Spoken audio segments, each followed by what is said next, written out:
Amém. Graças a Deus. É uma alegria novamente estarmos reunidos, né, meus irmãos? Como é gostoso a gente estar reunido em comunidade e poder ouvir da palavra, né? Quantos têm dificuldade de estar presente? Alguns porque estão presos, outros porque estão presos a algum vício, a uma droga, não conseguem largar o vício, as ruas. E como é bom a gente viver em unidade, né? Foi bastante providencial a devocional da graça, falando dessa questão da ansiedade, né? Que muitas pessoas vivem. E ansiedade que nos afasta muitas vezes do convívio. A gente está tão ansioso, tão cansado, e a gente acaba se afastando de tudo e de todos. Essa série que que estamos começando hoje, ela vem falar justamente do amor de Cristo que nos torna únicos, né? Que nos une na nossa caminhada. E isso é algo importante para a nossa caminhada hoje, porque o tempo que a gente vive traz muita angústia, traz muito isolamento, traz muita divisão, polaridade. As pessoas brigam entre si por conta dos seus ideais, as pessoas ficam ansiosas porque não conseguem conquistar o que imaginam que devam conquistar. Vivem ansiosos por conta do individualismo, né? Se sentem tão egoístas na sua caminhada que não conseguem conviver em conjunto. E tudo isso torna os relacionamentos frágeis. Por isso a importância de falar sobre unidade na igreja. E o Evangelho ele vem apresentar uma realidade diferente do que isso que nós temos vivido. Ele traz que em Cristo nós somos uma só família, um só corpo. O amor de Deus não apenas nos salva da individualidade, da angústia, mas ele nos une como corpo mediante a sua graça, seu cuidado e sua missão no mundo. Não estamos falando aqui, não queremos falar que todo mundo tem que ser igual. Porque todos nós somos diferentes e a beleza do ser humano é que todos somos seres humanos, mas cada um na sua individualidade, né? Com o seu toquinho diferente e especial. E isso a gente não pode perder nunca. Mas o Evangelho traz uma visão diferente, que através do Espírito Santo e um olhar único para Jesus Cristo, nós podemos viver em paz nos relacionamentos. Podemos cultivar relacionamentos saudáveis, íntegros, servirmos uns aos outros com humildade e, mais do que tudo isso, juntos levarmos a mensagem do Evangelho para aqueles que estão sofrendo. Quando o amor de Cristo ocupa o centro da vida da igreja, a comunhão se fortalece, o serviço se fortalece e a missão de Deus avança. No sermão de hoje nós vamos começar essa série falando sobre essa unidade, né? Da onde que surge essa unidade? As pressões que a gente vive em relação a essa unidade e como o Senhor nos chama a construir a unidade na igreja. Para isso, a gente vai voltar ao livro de Atos. No capítulo 20, nós vamos ler o verso 28 a 38. 28, 29, 30 e 31. Atos 20, 28 a 31. Convido a igreja a ficar de pé, nós vamos ler a palavra do Senhor. O Senhor vai falar conosco nesse momento através da sua palavra. Cuidem de vocês mesmos, começa Paulo dizendo, né? E de todo o rebanho no qual o Espírito Santo os colocou como bispos, para pastorearem a igreja de Deus, a qual ele comprou com o seu próprio sangue. Eu sei que depois da minha partida aparecerão no meio de vocês lobos vorazes, que não pouparão o rebanho, e que até mesmo entre vocês se levantarão homens falando coisas pervertidas para arrastar os discípulos atrás de si. Portanto, vigiem, lembrando que durante 3 anos, noite e dia, não cessei de admoestar com lágrimas cada um de vocês. Amém. A igreja pode se assentar. Pai, obrigado pela tua palavra, Senhor. Somos gratos a ti, porque mediante a ação do teu Espírito em nossa mente e em nosso coração, podemos entender, Pai, aquilo que o Senhor tem para nos trazer maturidade espiritual, para nos preparar para a volta de Jesus. Fala, Senhor, ao coração da tua igreja, fala o meu coração neste momento, em nome de Jesus. Amém.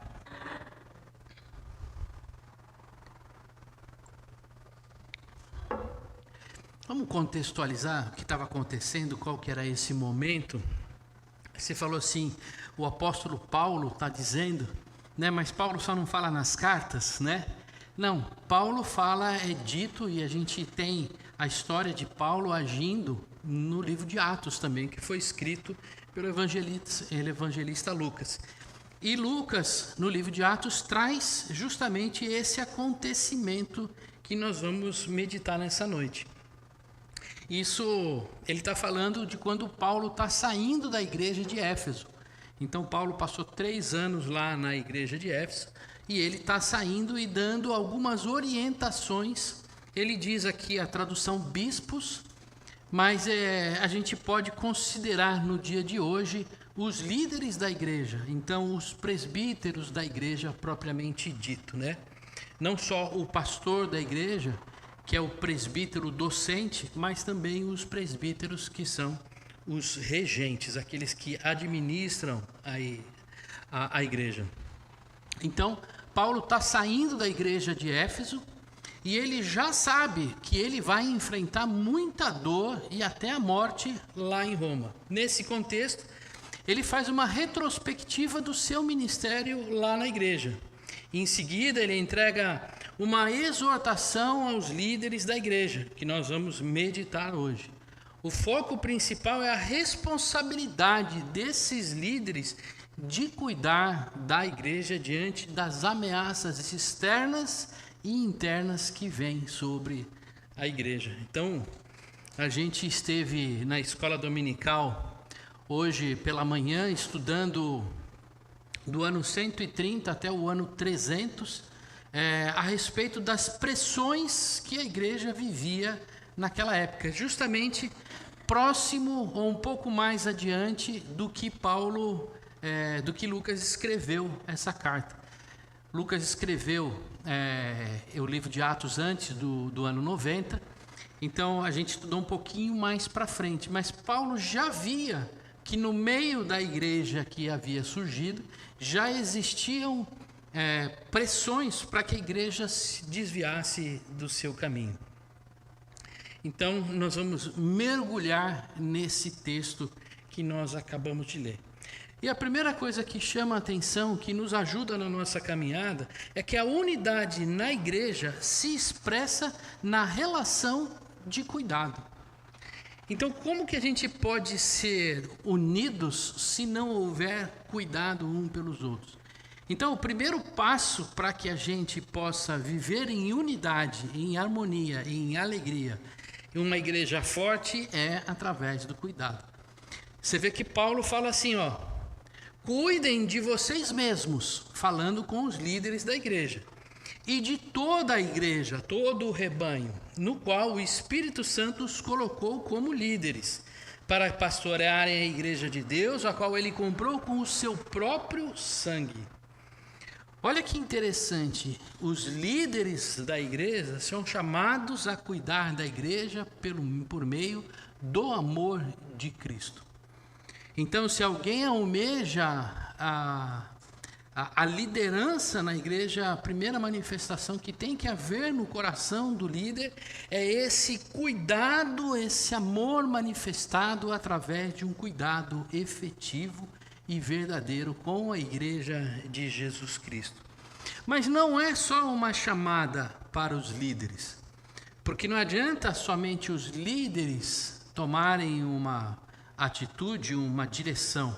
É necessário que a igreja seja chamada a receber esse cuidado como presente da graça de Deus. Então aqui o texto ele foca muito numa exortação aos líderes. Mas eu vejo aqui também nesse texto algo muito importante, que o líder deve amar a igreja. Mas a igreja deve perceber os seus líderes como aqueles que os amam e estão dando a vida pela vida de vocês, da igreja. Então esses são os dois lados que esse texto vem chamar a atenção. Tanto os líderes que devem amar, como a igreja deve perceber os líderes como expressão de graça de Deus para com a igreja. Agora ele está falando, vigiem, cuidem. O que significa então vigiar e cuidar? E eu fui procurar no dicionário para saber como que essa palavra nos traz. E ele dá duas dimensões importantes. Primeira dimensão importante é continuidade. O cuidado não é pontual. Eu fiz isso e parei. Fiz aquilo e acabou. O meu cuidado termina aqui. Quando fala-se vigiem, é um cuidado constante, sempre, com dedicação. Não é de qualquer jeito, não é de vez em quando, mas é aquele cuidado em que você está constantemente ali cuidando do outro. Cuidar não é perguntar se a pessoa está bem. Tudo bem? A gente tem aquele costume, né? Acabou de encontrar, tudo bem? A outra responde, tudo bem. Então, tudo bem, cada um vai para o seu lado. Isso não é cuidado. Uma igreja que cuida não é uma igreja que só pergunta, você está bem? Não, é uma igreja que está agindo enquanto o outro tiver necessidade. Então, eu primeiro preciso enxergar a necessidade do outro, tirar as vendas dos nossos olhos, criar empatia, entender a necessidade do outro, e contribuir e agir até que aquela necessidade seja satisfeita. E aqui são mais dois pontos importantes que esse versículo traz. Porque Paulo fala, cuide de si mesmo e cuide do rebanho. Como é que eu posso cuidar de alguém se eu não cuidei primeiramente de mim? Então essa chamada à liderança é no sentido de buscar o seu aperfeiçoamento espiritual constante, com dedicação, contínuo, porque através do seu crescimento você vai ter mais suporte a dar àquele que está com maior necessidade. Então, em que forma que esse cuidado vem na vida dos líderes? Vem numa vida espiritual saudável. Buscando uma vida espiritual saudável. De que forma? Buscando caminhar junto com Deus, através das práticas religiosas que todos conhecem. É aquela vida na vida de Jesus Cristo. Outra coisa, integridade moral. Nós, líderes, temos que buscar na nossa caminhada também a integridade moral. E muitas vezes os lobos ferozes que vêm atrás da igreja, ele vem travestido de coisas que são aparentemente morais, mas levam a igreja em outros caminhos. Por isso que o líder tem que estar preparado aqui, moralmente firme, para que não se deixe levar por aquelas coisas que não são corretas. Por fim, a gente fala também que cuidar de si é também ter fidelidade doutrinária. Conhecer a palavra de Deus. Interessante no estudo da escola dominical de hoje, fazendo aí uma propaganda da escola, a Laodiceia trouxe a origem do catecismo das igrejas reformadas, e num sentido maravilhoso, porque ela demonstrou que aquela unidade do catecismo, que é as confissões do cristão em relação a Cristo, mostram que aquela confissão não é um mero artigo religioso para você estar reproduzindo, mas ele representa, ele é um símbolo daquilo que os cristãos se identificam. Então, olha só que interessante, quando eu me aprofundo na palavra de Deus, eu trago marcas para mim que mostram maturidade. E essas marcas que eu vivo, eu trago essas marcas para aqueles com quem eu vou ter cuidado. E o cuidado com o rebanho, ele vai no sentido justamente de que eu estando firme, eu vigiei, eu amadureci na fé, então eu vou ajudar aquele que está com maior dificuldade na caminhada, ou aquele que está caminhando, a fazer com que ele também progrida na fé, ele também procure se alicerçar mais e mais nos caminhos do Senhor. E esse sentido vai, aonde que entra a questão do cuidado aí em cuidar da igreja? É justamente ir no sentido de acompanhar essas pessoas nas suas lutas individuais. Se nós não compartilhamos as nossas necessidades, a igreja não tem como caminhar e auxiliar nesse caminho. Não é só uma questão de oração, que é fundamental, mas às vezes deixa que a gente faz por você porque você está cansada ou você está sobrecarregada. Talvez isso seja fundamental para a pessoa naquele momento. Talvez uma palavra de ânimo, talvez o ir lá levar o carro da pessoa no mecânico, talvez fazer o almoço, talvez tantas coisas que só acontecem quando a gente caminha junto. E quando a gente cuida da igreja, a pessoa se sente amada. Quando ela se sente amada, ela se sente parte da igreja. E aí a unidade da igreja cresce e floresce. E tudo isso tem que ser com diligência e com cuidado. No sentido de que nós não estamos cuidando do membro da igreja. Eu acho que isso é fundamental. Olha que Paulo fala aqui: pastoreiem a igreja de Deus. Se a gente perde a visão de que eu, ela, ele, ela, se cada um de nós, se a gente perde a visão que nós somos de Cristo, a gente perde o sentido da unidade. Aí faz sentido eu não gostar dele. Aí faz sentido eu não pedir perdão. Aí faz sentido eu virar as costas. Quando eu entendo que ela é uma filha de Deus e que ela é povo de Deus, aí faz sentido eu cuidar dela. Porque não é mais membro da igreja. Não tem esse sentido de membro da igreja. Não, ela é serva de Deus. E quando eu cuido dela, eu cuido porque Cristo derramou o seu sangue pela vida dela. Foi Cristo que fez ele estar aqui. Cristo deu a vida dele para que nós tenhamos cuidados. E esse é um desafio que a gente tem todos os dias. Porque o tempo, a vida cotidiana, começa a levar nossos olhares para outros lados. E a gente começa a esquecer de que nós estamos cuidando da igreja de Jesus Cristo. Por isso a importância de nós estarmos atentos e buscar sempre o aperfeiçoamento, sempre o cuidado. Agora você pode dizer para mim: pastor, mas eu não consigo. Eu quero cuidar, mas eu não consigo. Eu digo uma coisa para você, meu irmão e minha irmã: se a gente tentar, na força do nosso braço, nós não conseguiremos. É necessário a ação do Espírito Santo sobre a vida da igreja. Por isso que o Senhor Jesus disse: não vos deixarei órfãos, enviarei o Espírito Santo.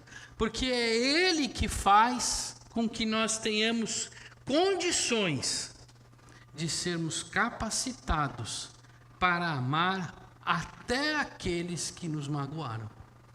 Eu achei muito interessante uma atitude agora nos Jogos da Copa, que demonstrou que só o Espírito Santo mesmo pode fazer coisas extraordinárias. Tinha lá a equipe da Alemanha, se eu não me engano, que bateu de 7, igual bateu no Brasil, né? De 7-0, 7-1. Foi no Haiti, não, foi na Curaçao, né? Bateu de 7. No final do jogo, 2 jogadores da Alemanha e mais 3 ou 4 do outro time se juntaram no final e oraram em gratidão a Deus. O povo se reconhecendo em unidade, mesmo sendo competidores, numa competição tão importante, eles se uniram e oraram a Deus. Isso é unidade em Jesus Cristo. E só através do Espírito Santo nós temos forças para caminhar em unidade e amar o nosso irmão. Cristo reúne a igreja de Deus. É o que disse o versículo anterior. Agora, o ego divide discípulos atrás de si. Uma grande verdade. E aqui no 29 e 30, Paulo traz muito claro essa situação de contradição da igreja, contra a igreja. Ele diz: eu sei que aparecerão lobos vorazes, e não pouparão o rebanho, não terão dó da igreja, e se levantarão no meio da igreja, no meio da comunidade, pessoas falando coisas pervertidas, e arrastarão discípulos atrás de si. Aparecerão pessoas trazendo divisão. A igreja sempre esteve sujeita a essa pressão, exposta a esses ataques. Se a gente for dar continuidade, né? E a gente vai fazer isso, acredito que nos próximos domingos, na caminhada da igreja, a gente vai ver quanto a igreja foi perseguida ao longo da sua história. Imagine nos dias de hoje como a gente não sofre influência externas e influências internas. E os líderes, cada líder, não só o líder eleito, o presbítero, a diaconisa, mas os líderes, aqueles que lideram um ministério, aqueles que futuramente liderarão um pequeno grupo de discipulado, todos eles são chamados para proteger a igreja nas verdades de Cristo. E a unidade da igreja, ela só é ameaçada quando os líderes e a igreja tiram Cristo do centro da sua caminhada. E quando eu falo de ataques externos hoje, talvez a gente possa falar: mas não tem mais gnosticismo, né? Palavra diferente, montanismo, né? Qual outro? Marcianismo, né? As doutrinas da época que tentaram distorcer a igreja. Hoje a gente tem lobos virtuais externos. Pessoas que estão pregando um evangelho vazio através das redes sociais.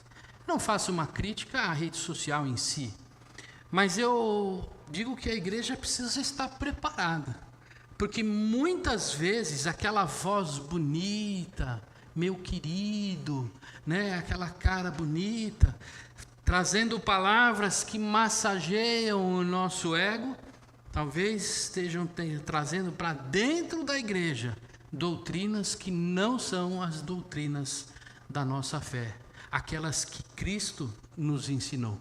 E isso é um perigo, porque junto com muitas dessas doutrinas vem também as ideologias.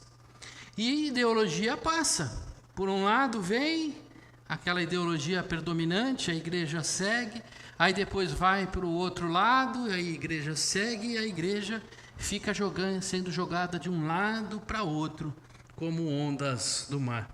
Nós precisamos tomar muito cuidado com aquilo que a gente escuta. Agora, como que a gente pode ter cuidado? Simples, vigiando. Simples, olhando, lendo a palavra de Deus, buscando o crescimento espiritual. Quanto mais sólido for a nossa fé, mais firme nós vamos estar contra essas investidas externas. Mas veja bem, o apóstolo Paulo não fala só das investidas externas, das ameaças que vêm de fora, das doutrinas estranhas que entram na igreja. Ele fala também daqueles ataques internos dentro da igreja, muitos baseados no orgulho individual, no egocentrismo, no o eu tenho razão. Quando alguém começa a promover a sua própria agenda, não a agenda de Cristo, não os caminhos do Evangelho, mas os seus próprios pensamentos, a sua própria personalidade, fazendo com que a igreja caminhe segundo o que aquela pessoa acha e o que aquela pessoa quer, e não segundo Jesus Cristo nos ensina. E isso é uma faísca para gerar divisão na igreja. Ah, mas é que eu penso assim. E aí junta-se um grupo atrás de si que pensam da mesma forma. Aí vem um outro grupo que pensa diferente e a igreja vive aquela crise por conta de influências dentro da igreja.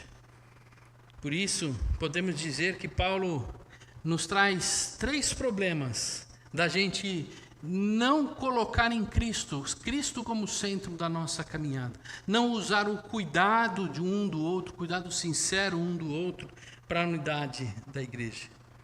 A gente começa a viver verdades distorcidas, começa a enfrentar promoções pessoais e começa a encontrar a fragmentação. Quantas vezes a pessoa deixa de vir à igreja porque não se dá bem com o outro irmão, ou porque pensa diferente. Ah, a pregação desse pastor eu gosto, daquele eu não gosto. Quando o grupo de louvor toca, eu gosto. Quando é o outro grupo de louvor, eu não gosto. Ah, essa palavra foi boa para mim, essa palavra não foi boa para mim. A palavra é sempre boa, porque a palavra é do Senhor. Talvez não tenha te agradado a palavra, mas a palavra é do Senhor. Agora, quando a gente põe Cristo no centro da nossa caminhada, as diferenças são administradas em amor. Eu sei que ela é diferente. Eu sei que ela pensa diferente. Eu sei que ela viveu e tem uma expectativa diferente. Mas pelo amor em Cristo eu posso dar suporte à caminhada dela. Ainda que ela seja diferente.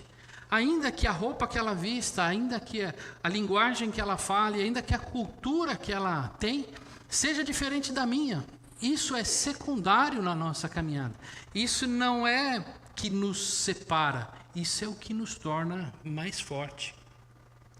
Quando Cristo é o centro, a verdade prevalece, porque é a sua palavra, a centralidade permanece. Quando a gente troca a verdade por outras coisas oferecidas, a gente começa a dividir a nossa caminhada. Mas quando a gente olha para Jesus Cristo, não há outro caminho, não há outro evangelho. Quando Cristo também é o centro da igreja, na vida dos líderes e da igreja como um todo, não existe mais eu como líder que mando, mas existe a humildade do líder que eu sirvo. Se nós olharmos para Cristo, não foi o eu que dou a direção, sou eu que lavo os pés dos discípulos. Eu acho interessante que muitas vezes a gente não faz essa ligação. né? Eu, durante muitos anos, não fiz essa ligação. Para mim, o lava-pés era um momento, mas o lava-pés é no meio da ceia. E isso é impressionante. Imagina que Jesus está naquele momento de praticar a ceia, a última ceia de Páscoa, aonde ele vai fazer um sermão para os discípulos, falando que ele já estava para ser entregue, e naquele momento ele para, lava os pés dos apóstolos e diz: se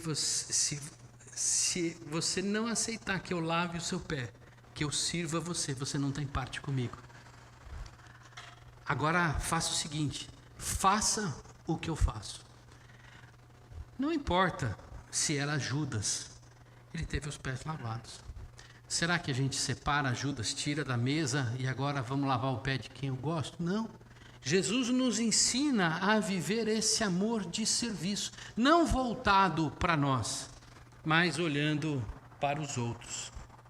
Por isso, nós somos chamados a nos esvaziar de nós mesmos, para deixar o Espírito Santo nos conduzir em nossas relações, no nosso cotidiano.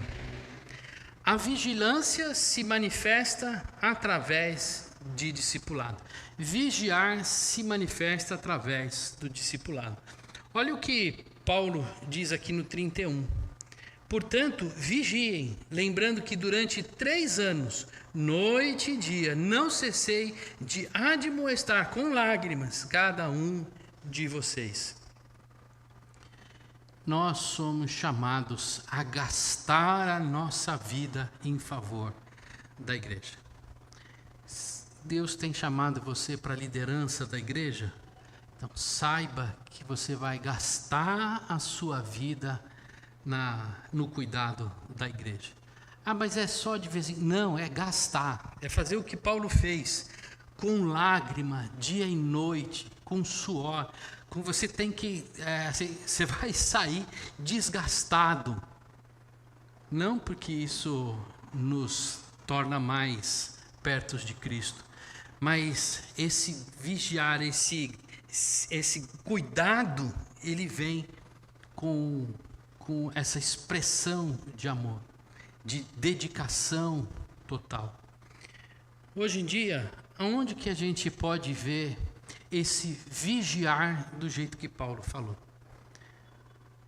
Num processo de discipulado, numa vida em discipulado. Porque tem tudo a ver o discipulado com o que Paulo está falando aqui para os líderes da igreja lá. O discipulado começa primeiro em reconhecer o outro. Então, ter um contato com o outro, uma intimidade com o outro, uma empatia com o outro. Não adianta a gente viver na igreja como comunidade, mas eu não sei o nome da pessoa que senta do meu lado. Eu não sei se ele é casado, solteiro, eu não sei se ele está passando dificuldade. Nós precisamos nos conhecer, fazer uma prática de buscar conhecer um ao outro, o que cada um está vivendo. No momento que a gente conhece, a gente cria então um relacionamento de caminhada. Não é um vigiar de uma vez só, não é um cuidado único, mas é caminhar um com o outro, para que ele cresça moralmente e para que ele amadureça também na palavra. Por isso, a importância de uma vida em discipulado. Se a gente pegar o maior exemplo para a gente falar de discipulado, nós vamos falar de Jesus Cristo. Jesus Cristo, quando começou o seu ministério, pegou uma plaquinha com um luminoso, fincou no chão e falou: Igreja de Jesus Cristo. Comprou um banco de dados, mandou um WhatsApp para todo mundo no banco de dados e falou: abri a minha igreja agora. Não foi assim. Cristo caminhou durante 3 anos com os seus discípulos. Caminhou de conhecer cada um na sua necessidade diária. Cristo ensinou na prática, moralmente, como eles deveriam andar. Quem já lembra, já ouviu falar do Sermão do Monte? Mais gente, né? Sermão do Monte, Mateus 6, né? Gente de Deus. Então, é o ensino moral e ético de Jesus para os seus discípulos. Jesus ensinou a orar. Jesus ensinou as coisas que haviam de vir de acordo com a caminhada. O discipulado vai nessa direção, de se alegrar quando a pessoa está alegre, de chorar quando ela está triste, de ensinar, de admoestar, está fazendo errado, precisa corrigir, está bebendo demais, não pode, você está preso num vício, tem que largar, você está negligenciando a sua fé, você desobedeceu a sua mãe, você não está bem com seu marido, cuida disso. Quantas coisas no dia a dia a gente pode ajudar a caminhada uns dos outros. Nós estivemos até uns meses atrás caminhando em discipulado no curso Aliança. Foram 10 semanas que nós estivemos juntos. Nós conhecemos coisas uns dos outros que nós não sabíamos. Descobrimos coisas que a gente fala, eu não sabia, você viveu isso, tá, que legal. Trocamos experiências, isso é discipulado.